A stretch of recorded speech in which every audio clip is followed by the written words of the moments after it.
Bonjour, aujourd'hui je suis allé me promener dans une forêt et j'ai trouvé quelques propriétés alchimiques de plus et je me suis permis de vous faire un petit tableur Excel que je vais commenter pour vous expliquer un peu où j'en suis dans l'alchimie. Il en manque quelques-unes, mais il y a la plupart des propriétés que j'ai trouvées jusqu'à présent, qui sont soit dans ma vidéo sur l'alchimie, où j'espère que j'ai rien oublié, sinon voilà, il y en a un certain nombre. Il y en a un nombre conséquent qui va me déjà de faire quelque chose en alchimie, je pense. Et je vais vous afficher ce que j'ai à l'écran, je vais vous expliquer ce que j'en pense. Voilà. Donc le sel augmente, c'est l'ingrédient de base de la plupart de mes potions parce que quand on veut améliorer les performances de quelqu'un ou la santé de quelqu'un, ça passe souvent par le sel parce qu'on veut augmenter un effet. La cardamome permet de sautiller. C'est typiquement pour les personnes qui veulent sauter plus loin ou sauter plus vite. La fougère a alchimiquement envie de reculer, se replier puis se déplier, sauter. C'est quelque chose que j'ai pu tester aujourd'hui. Reste à faire une potion avec, mais typiquement, c'est reculer pour mieux sauter, c'est prendre de l'élan, on peut dire, prendre de l'élan pour sauter. Le romarin, c'est le renforcement par supériorité, c'est la base de beaucoup de potions que je fais. Ça rend plus fort quelque chose. Le fenouil, ça rend plus fort en étant rusé, en contournant les problèmes. La bardane permet alchimiquement envie de tanguer, de voguer. Donc c'est peut-être pour des marins ou des personnes qui ont le mal de mer, il pourrait y avoir moyen d'en faire quelque chose. La centaurée noire, j'ai constaté qu'elle m'incitait à la recueillir dans ma main sans la couper ni la cueillir. Et je me suis senti plus fort pour affronter la côte dans laquelle j'étais. Et je suis allé plus loin sans problème. On dirait qu'elle aide les promeneurs. Voilà. L'arôme des Alpes, lui, c'est une sorte de défense de la forêt. Je donne pas le détail. Voilà. Disons qu'il y a un test, il faut le réussir et ça se passe plus pour vous. C'est pas mortel, mais c'est loin d'être mortel, mais c'est mieux si vous avez compris ce que la robe vous demande, je pense, voilà. Ça a été en concomitance avec la rencontre d'une nymphe, voilà, bon. Il se trouve que j'ai pu constater qu'il semble y avoir des esprits dans la forêt dans laquelle je suis allé, qui était à côté d'un château. C'est la promenade autour du château. Et voilà, c'est quelque chose qui n'a pas l'air d'être une plante parce que ça suit la personne et ça peut alléger votre fardeau et vous donner beaucoup plus d'endurance pour refaire votre promenade. Un peu comme le centaure noir, sauf que ça vous suit. Voilà.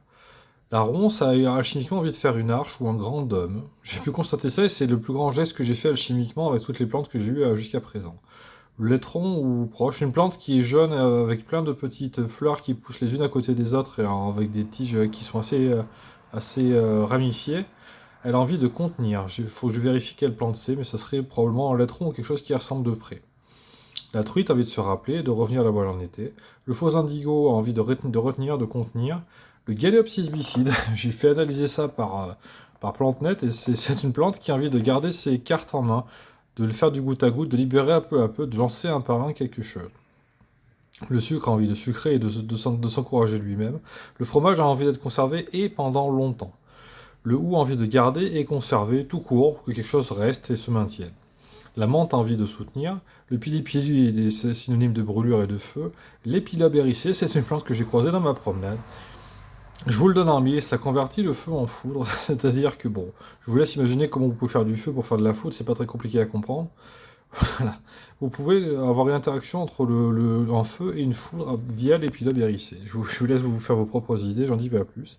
Le sésame neutralise, la marjolaine repousse, évacue, rejette. La noix de muscade a envie de prendre puis de repousser. L'épine vinette a envie d'extirper quelque chose. La circée de Paris a envie de répartir. Le miscanthus de Chine, qui est une plante que j'ai croisée un peu dans un autre endroit de ma vie. C'est une plante de scission qui a envie de scinder. L'astragon est lié à la magie. Le Gouda, c'est une petite plante qui fait une seule tige. Elle est perce-sort. Voilà. Si ça peut vous aider à faire de la magie. Le Troen, c'est approuvé. Je dirais que c'est une interprétation de ma part, mais ça serait quelque chose qui est fait pour ne pas être trouvé.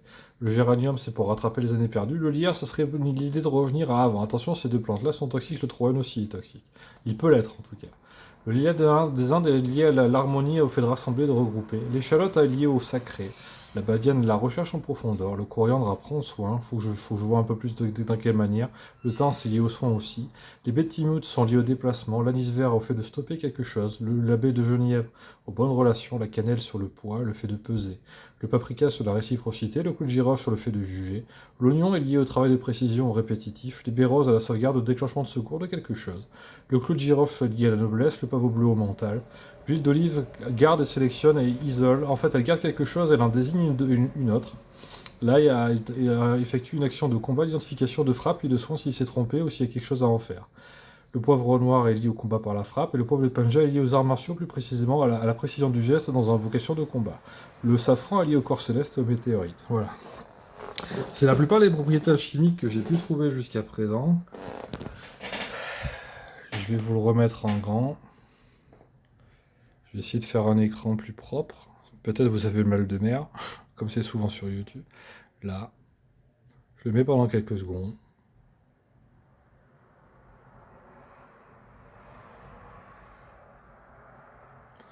Je mets l'autre écran pendant quelques secondes.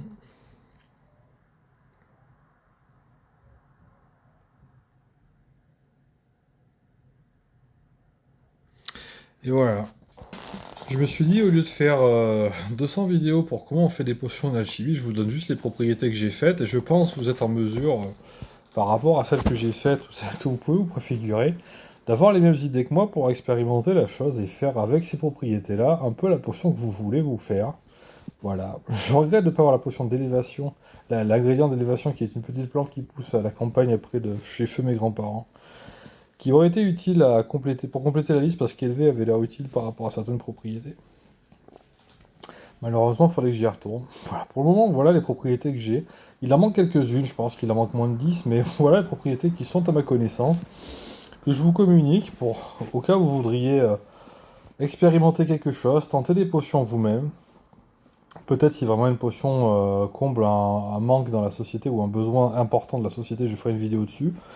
Voilà les propriétés qui sont à ma disposition, sur lesquelles, avec les mots-clés qui sont marqués, vous pouvez avoir à peu près les mêmes idées que moi et à peu près de la même manière que j'aurais à votre place. Voilà.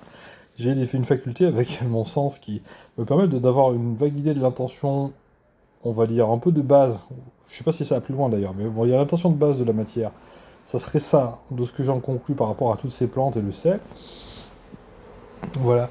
Et je me permets de vous communiquer ces propriétés-là. Si vous voulez les expérimenter vous-même, ben, voilà ce que je sais à peu près, quasiment. Voilà, il en manque quelques-unes. J'ai des photos de plantes qui disparaissent, quand j'ai changé de téléphone, qui sont parties, qui me manquent, ou je pourrais retrouver le nom que je n'ai plus, mais je peux retrouver la plante, mais je peux pas vous la décrire précisément. Voilà. Il en manque quelques-unes qui sont pas là-dedans, mais la plupart sont là, voilà. Donc si vous voulez faire de l'alchimie à la Gérald, ben, voilà les propriétés. Et je vous remercie. J'espère que ça peut servir à quelqu'un qui serait curieux de savoir ce qu'il pourrait faire. Ça peut vous faire gagner un temps conséquent, notamment si vous n'avez pas le sens de certaines choses. Voilà. En vous remerciant, en vous souhaitant une bonne journée.